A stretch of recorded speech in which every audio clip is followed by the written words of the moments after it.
Fala galera da 7ª etapa da Educação de Jovens e Adultos, sejam bem-vindos a mais uma aula. A aula de hoje é a correção do exercitando, a atividade que foi proposta para vocês ontem.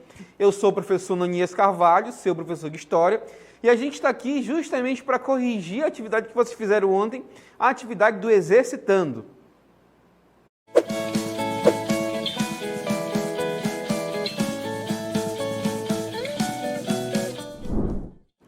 Sétima etapa, mais uma vez, 3 questões para vocês. A gente vai ler as questões de forma pausada, de forma paulatina. Vou dar um tempinho para vocês refletirem. Quero ver a participação de vocês no chat, enviando as respostas que vocês consideram aquelas que mais se adequam ao enunciado. Lembrando que vocês têm a opção de enviar a resposta via chat. Não deixem de participar, não deixem que essa oportunidade de expor o seu conhecimento, de expor que vocês realmente estão compreendendo que o professor está repassando para vocês e colaborar com as nossas aulas. Primeira questão na tela para a gente. Questão 1 diz o seguinte: no Brasil há, atualmente, cerca de 181 línguas indígenas, distribuída em pouco mais de 40 famílias linguísticas. Essas línguas derivam de 2 principais troncos linguísticos. Prestem atenção na pergunta que explica que as línguas indígenas estão divididas em 2 principais troncos linguísticos, sendo eles 4 alternativas para a gente. A alternativa A seria os troncos Tupi e Guarani, B, Macro-G e Tupi, a alternativa C, Macro-G e o Caribe, e a alternativa D, Caribe e o Tupi. Um tempinho para vocês lerem, enviarem no nosso chat a alternativa que vocês acham a alternativa correta. Estou aguardando vocês, estou aguardando ansiosamente a participação de vocês. Alegra muito o professor quando vocês interagem na aula. Tem alguma resposta? Pois bem, então vamos para o gabarito, vamos ver se vocês conseguiram acertar. Gabarito da primeira questão na tela. Gabarito da primeira questão, resposta correta é a alternativa de letra B. Para você que acertou, meus parabéns. O comentário diz o seguinte: os 2 principais troncos linguísticos indígenas no Brasil são o Tupi e o Macro-G. Os 2 principais troncos linguísticos, aqueles que conseguem se destacar entre os demais, são justamente esses 2 troncos, os mais falados, de onde derivam os principais dialetos falados pelos povos indígenas atualmente no Brasil. Ok, pessoal? Então vamos agora para a segunda questão na tela para a gente. Segunda questão fala o seguinte para a gente. Uma questão de vestibular, do vestibular da Mackenzie, que foi adaptada para vocês, para a gente compreender melhor. Tem um pequeno texto que eu vou ler com vocês, a gente vai ler junto esses textos, que diz o seguinte: enquanto os portugueses executavam a missa, e com muito prazer e devoção, a praia encheu os signativos. Eles sentavam-se lá, surpresos com a complexidade do ritual, e observavam de longe. Quando Dom Henrique acabou a pregação, os indígenas se ergueram e começaram a soprar conchas e buzinas, saltando e dançando. Esse é um trecho extraído do Náufrago, Degredados e Traficantes, do historiador Eduardo Bueno. Em cima disso, vamos às alternativas e à questão em si, que fala o seguinte para a gente: este contato amistoso entre brancos e índios, indígenas, melhor dizendo, foi preservado, opção A, pela Igreja, que sempre respeitou a cultura indígena no decurso da catequese. Será que realmente respeitavam essa questão das tradições indígenas, da cultura indígena?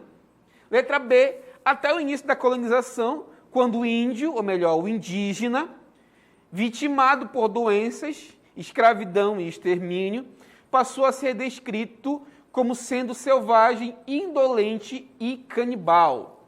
A alternativa de letra C na tela para a gente: pelos colonos que escravizavam somente os africanos na atividade produtiva de exportação, ou seria a alternativa de letra D, em todos os períodos da história colonial brasileira, passando a figurar a figura do índio para o imaginário social como o bom selvagem, forte colaborador da colonização. Lembrando que esse termo índio, a gente colocou aqui porque se trata de uma questão de um certame.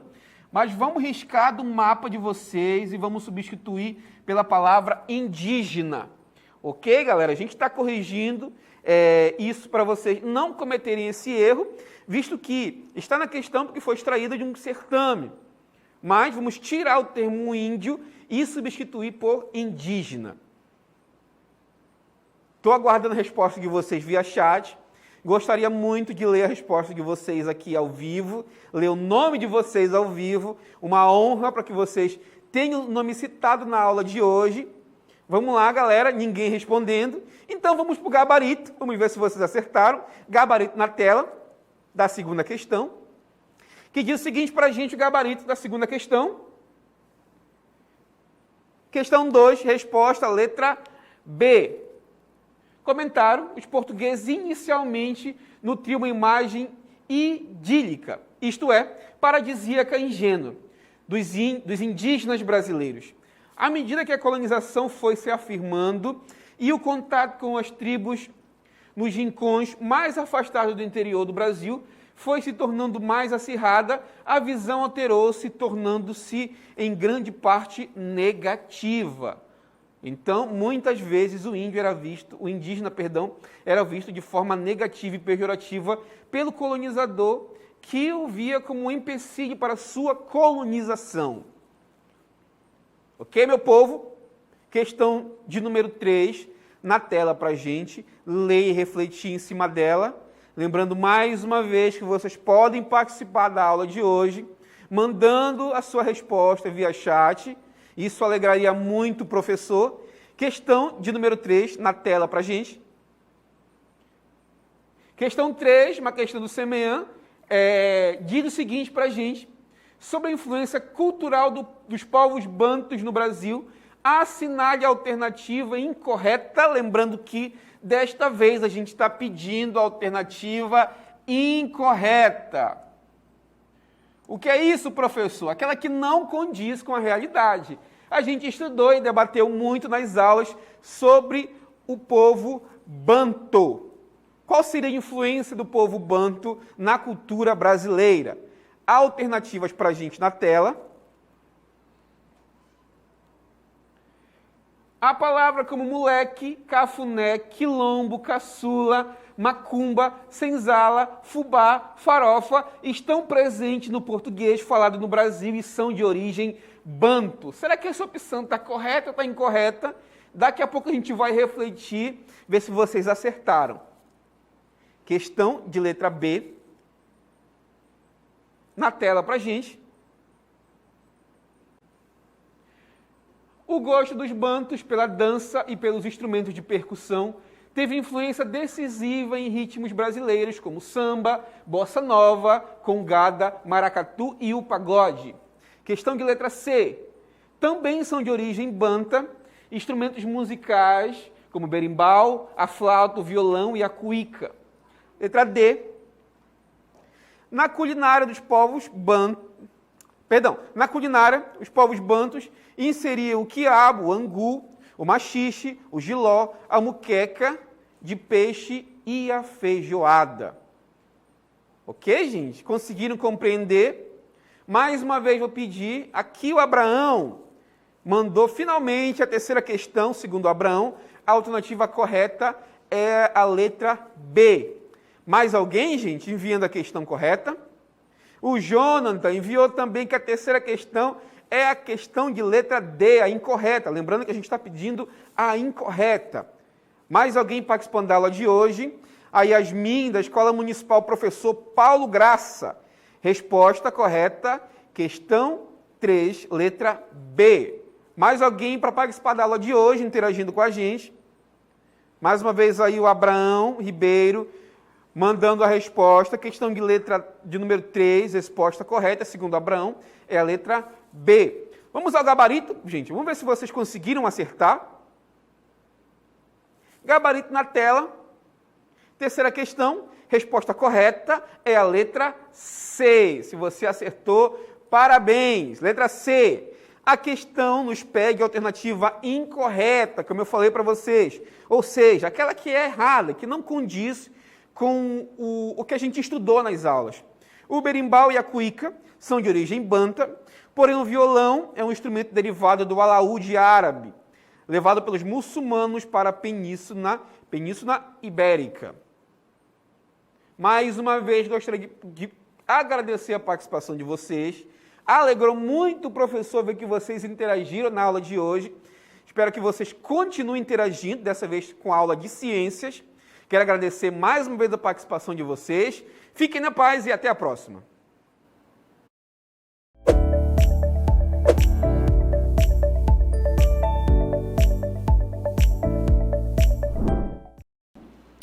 Olá, alunos, tudo bem? Boa noite. Eu sou a professora Manuela e agora eu vou dar continuidade à correção do nosso Exercitando com a disciplina de Ciências.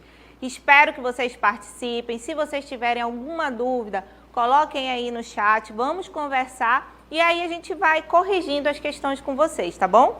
Vamos então para a nossa primeira questão. Questão número 4 de Ciências diz o seguinte: as células são os componentes fundamentais de todos os seres vivos, não sendo encontradas apenas nos vírus, né? Lembra que o vírus não é considerado ser vivo porque não tem célula. Algumas pessoas costumam dizer que as células são formadas por membrana plasmática, citoplasma e núcleo. Entretanto, nem todas as células possuem núcleo organizado, recebendo o nome de... Aí nós temos 4 alternativas para vocês marcarem a resposta correta. Na letra A, células eucarióticas. Na letra B, células vegetais. Na letra C, células procarióticas. Ou letra D, células autotróficas. E aí, gente, qual será que é a resposta dessa nossa questão? Lembrando que vocês têm que se atentar para o fato do núcleo delimitado, né, da carioteca. Então, a gente tem aquela diferença das células evoluídas, que possuem esse núcleo bem formadinho, com material genético guardado dentro dele, e daquelas células que não são tão evoluídas assim. Então, já é a dica aí da resposta. Vamos então ver qual é a nossa resposta. Nós temos algum aluno participando? Temos sim, na Escola Municipal Professor Paulo Graça, nossa aluna Yasmin, ela marcou a letra C, né? E aí, mais alguém acha que é a letra C também junto com a Yasmin? Gilmar também marcou a letra C. Bom, aí nós temos já duas respostas, né, com a letra C. Então, vamos lá analisar a nossa letra C. Realmente, essa questão, a resposta é a letra C. A letra C que está escrito o quê, gente? Células procarióticas, né? Então, as células que não apresentam núcleo organizado, delimitado pela carioteca, são chamadas de procarióticas. As que apresentam a carioteca são chamadas de eucarióticas, né? Como vocês podem observar aqui no nosso croma, né? Aqui, ó, vocês podem observar os 2 tipos de células que existem. Então, nós temos aqui essa célula, que é a eucariótica. Vocês podem perceber que ela tem a membrana, tem o citoplasma, onde a gente encontra as organelas. Olha aqui a mitocôndria, né? O retículo endoplasmático. E nós temos aqui, ó, um núcleo com material genético dentro. Lembrando que o que delimita o núcleo, nós chamamos de carioteca. Então, quem tem carioteca são as células eucarióticas. Então, uma dica da professora, eucarióticas começa com a letra E, então são as evoluídas. Esse exemplo de células são as nossas células, né, dos animais, dos vegetais, é esse tipo de célula onde eu tenho membrana, citoplasma e núcleo. Já a célula procariótica, que é a verdinha ali, ó, gente, Nessa célula procariótica, vocês percebem que o material genético, esse representado aqui em amarelo, ele está disperso no citoplasma. E ele está disperso no citoplasma por quê? Porque não tem a carioteca que vai delimitar o núcleo. Então, por não ter a carioteca, elas são menos evoluídas, né? E são chamadas de células procarióticas. E esse exemplo aí, dessa célula verdinha, é a célula das bactérias, certo? Entenderam direitinho? Então, vamos agora para a nossa segunda questão. Segunda questão de ciências, né, gente? Que a questão do nosso exercitando é a número 5. Então, vamos lá. Tecido conjuntivo que forma o esqueleto de alguns animais vertebrados, como o tubarão e a arraia. Professora, pode ser arraia? Pode. Tanto um quanto o outro. Os dois estão certos, tá? Que se caracteriza por apresentar resistência e flexibilidade, além de ser o único tecido conjuntivo avascular. Lembra o que é avascular? Aí na questão nós temos várias dicas, né? Várias dicas que vocês têm que prestar bem atenção, porque aí vocês conseguem alcançar a resposta. Estamos falando do tecido conjuntivo. E aí, qual será? Nós temos aí as 4 alternativas. Epitelial, letra A, ósseo, letra B, cartilaginoso, letra C e propriamente dito na letra D. E aí, gente, qual será a nossa resposta? Temos algum aluno querendo participar da nossa correção? Alguém querendo participar da nossa aula de ciências? Nada? Essa questão foi um pouquinho mais difícil, né? Mas o que a gente tem que lembrar daí do nosso assunto? Acho que apareceu algum participante. Vamos ver? O Abraão disse que é a letra A, né? Então, Abraão, o que a gente precisa lembrar, né? Quais foram as dicas que foram dadas nessa questão? Primeiro que ele disse que se trata de um tecido que tem resistência e flexibilidade, né? Como vocês podem observar aí no enunciado. E a outra dica muito importante é que ele falou que é avascular. Lembra de português? Quando vem esse A na frente, né, esse prefixo é um prefixo de negação. Então, avascular quer dizer que não vascular, ou seja, não é vascularizado, não tem sangue.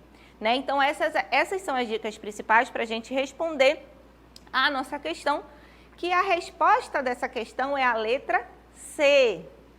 Né? Cartilaginoso. É o tecido cartilaginoso que forma o esqueleto dos tubarões e raias. A cartilagem, ou tecido cartilaginoso, é um tipo de tecido conjuntivo de consistência rígida, mas flexível e elástico. Esse tipo de tecido não possui vasos sanguíneos, vasos linfáticos ou nervos. Por isso, ele é considerado um tecido avascular. Né? Então, agora guardem aí com vocês, o tecido presente nos tubarões e nas arraias é o tecido cartilaginoso, certo? Vamos então agora para a nossa sexta questão.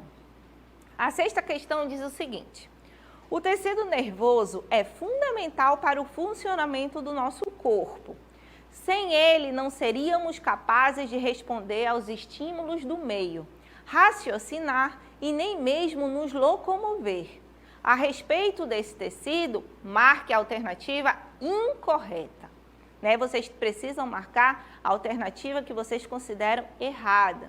Na letra A diz o seguinte: o tecido nervoso é formado exclusivamente por neurônios, células responsáveis por transmitir os impulsos nervosos. Na letra B, dendrito é uma das partes do neurônio. Na letra C, o tecido nervoso recebe informações do meio e também as processa e gera respostas. E na letra D, os neurônios são células grandes que podem atingir diâmetros de até 50 micrômetros, que é o que significa essa unidade de medida aí que aparece na questão. E aí, gente, qual será a resposta incorreta dessa nossa última questão de ciências? Temos participação de alunos, Abraão, mais uma vez, né, da escola Hilda Tribuzzi. Ele marcou a questão letra A, né? Ele marcou a letra A. Vamos aí, Abraão, vamos ver se é essa mesmo.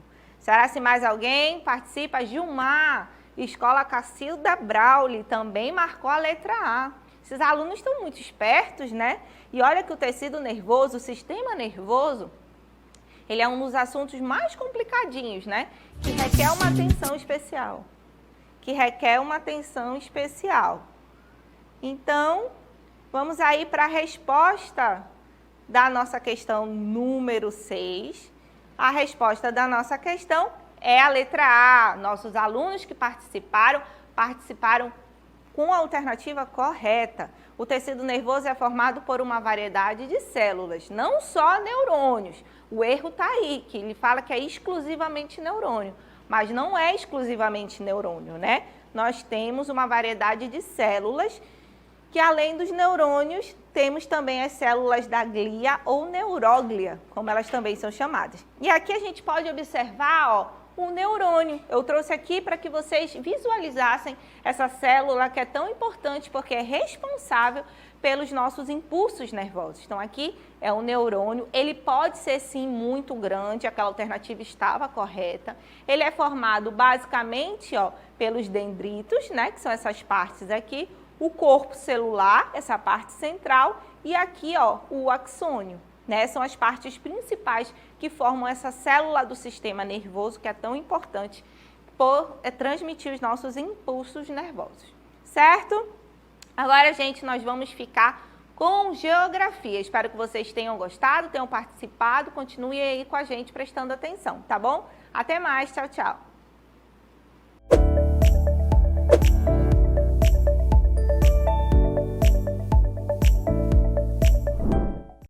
Estamos retornando agora, gente, para as nossas atividades aí de geografia. Vamos lá com todos os alunos da 7ª etapa, tá, gente? Eu sou a professora Ludmila e estarei com vocês verificando essas atividades do Exercitando, né? Relembrando aí o que vocês estudaram na aula de ontem, tá certo? Então, nossa aula 36, correção aí do Exercitando, parte 1. Lembrando que no decorrer aí da semana, vocês irão ter correções das outras disciplinas também, tá? Hoje estamos tendo aí de História, Ciências e Geografia. Então, vamos lá verificar qual foi a questão de Geografia, a questão de número 7 para a 7ª etapa. Olha só, vamos verificar que para regionalizar as áreas, né, similares quanto ao recebimento de luz solar, o globo terrestre foi classificado por zonas térmicas, tá?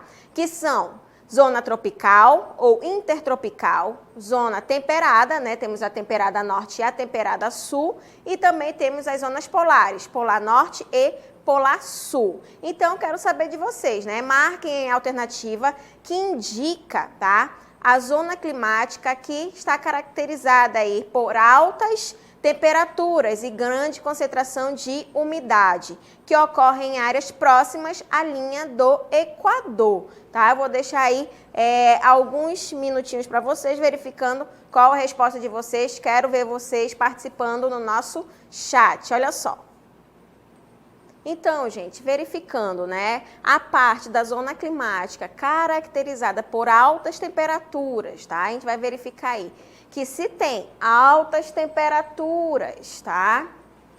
A gente também vai verificar com grande concentração de umidade, tá? E ocorre em áreas próximas à linha do Equador, nós vamos ter aí um tipo de clima, né? Então, a gente vai verificar que a resposta correta vai ser a letra A, tá certo, gente? Letra A, equatorial. Tá? Então, aí nós temos a resposta dessa questão de número 7 de geografia, tá? Então, a letra correta vai ser a letra A, equatorial, tá certo? Já para a nossa próxima questão, questão de número 8, vamos verificar este mapa, tá, gente? Neste mapa, vocês podem observar aí, né, diferentes cores, tá? Que estão caracterizando aí os diferentes continentes que nós teremos aí no nosso planeta. Então, analisando este mapa, vamos verificar o restante do nosso quesito 8. Olha só. Quero saber de vocês, qual é o continente representado pelas cores verdes? Aí que a gente pode observar. Temos aí, né, uma área que está toda em verde. Que continente é esse? Vou dar um tempinho para vocês responderem no chat para mim também, que eu quero a participação de vocês. Então, gente, vamos verificar aí a questão de número 8, mas desde já quero agradecer a participação aí do aluno Abraão, que respondeu a letra A na nossa questão de número 7, tá? Então, vamos verificar agora, né, essa questão de número 8. Este mapa que é dado aqui a vocês, a gente vai verificar, né, a participação aí do aluno Cleiton, né? O Cleiton respondeu a letra D, vai ser o continente americano, a América, né? Também vamos ter a participação do Abraão novamente, respondendo a questão de número 8, né? Verde, América, tá? Amarelo aí, o europeu. Será que vai ser o europeu, o amarelo? Daqui a pouquinho nós iremos verificar, tá certo? Quero agradecer também a aluna Maria Lilian, né? Respondendo a questão de número 8, letra D, América. A Rocicleia também respondendo pra gente, respondeu a letra A, Europa, né? Que está aí na cor verde. Tá? Vamos já verificar a resposta correta, ok? Então, olha só, gente, vamos observar este mapa, tá? Que vai nos dar aí essas diferentes cores, que são os diferentes continentes. Olha só, vamos identificar cada continente, tá? Nós vamos ter a parte, tá? Da Antártida. Antártida ou Antártica está correto, tá certo, gente? Vamos ter a Oceania. Aqui nesse vermelho, faltou uma divisão melhor aqui nessa parte, tá? Dos continentes. Mas aqui nós vamos ter a Ásia, a Europa e vamos ter a África. Então, no verde vai sobrar o quê? O continente americano. A América, que vai estar dividida, né, de acordo com seus aspectos físicos, América do Norte, Central e do Sul, ou também de acordo com as características sociais e populacionais e também econômicas, América Anglo-Saxônica e América Latina, tá certo? Então, a letra correta da questão de número 8 vai ser aí a letra D de dado, América, tá? Este verde aqui, ok? E vamos também verificar a nossa última questão, questão de número 9. Olha só, há aproximadamente 200 milhões de anos, os continentes não tinham a configuração atual, tá? Pois existia somente uma massa continental, ou seja, não estavam separadas as Américas da África e da Oceania. Lembrando, gente, que o nosso planeta, ele não para de se mexer, né, principalmente por causa do movimento de rotação, de translação, mas também, né, os continentes, os mares, eles estão em cima de placas tectônicas, né, por isso que ocorre aí terremoto, maremoto, tá, os vulcões que entram em erupção. Então, os países, né, que acabam formando os continentes, né, os oceanos que nós temos, tá? Tudo vai estar em cima de placas tectônicas. E essas placas, elas também se movem constantemente, tá? E isso é medido através de sismógrafo. Porém, tá, muitas das vezes a gente observa que quando ocorre um impacto maior que a gente sente aqui no na crosta terrestre, é porque o impacto de uma placa tectônica com a outra foi bem maior do que a gente costuma aí viver, tá? Porque essas placas, elas também não param de se movimentar, estão em constante movimento. Então, isso fez com que esses continentes, eles começassem a se separar, tá? Então, olha só, há aproximadamente 200 milhões de anos, os continentes não tinham a configuração atual, pois existia somente uma massa continental, ou seja, não estavam separadas as Américas da África e da Oceania.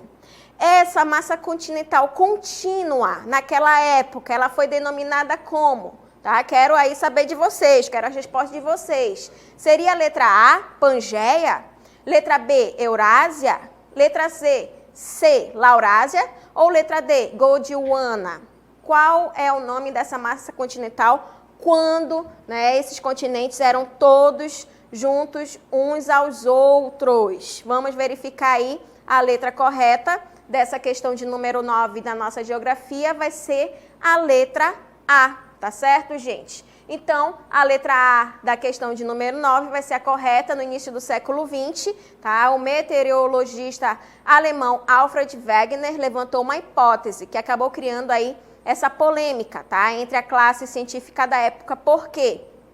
Ele verificou aí que existiam animais que foram encontrados aí fósseis na América e na África, mas como que esse animal ele iria sobreviver atravessando o oceano? Então, aí é uma dessas hipóteses que Alfred Wegener acabou colocando aí pelo surgimento da Pangeia, tá certo, gente? Então, a letra correta vai ser a letra A. Muito obrigada aí pela participação de vocês. Vamos continuando as nossas aulas, nossas atividades com Exercitando, e agora vamos para a 8ª etapa, junto com História com o professor Ananias.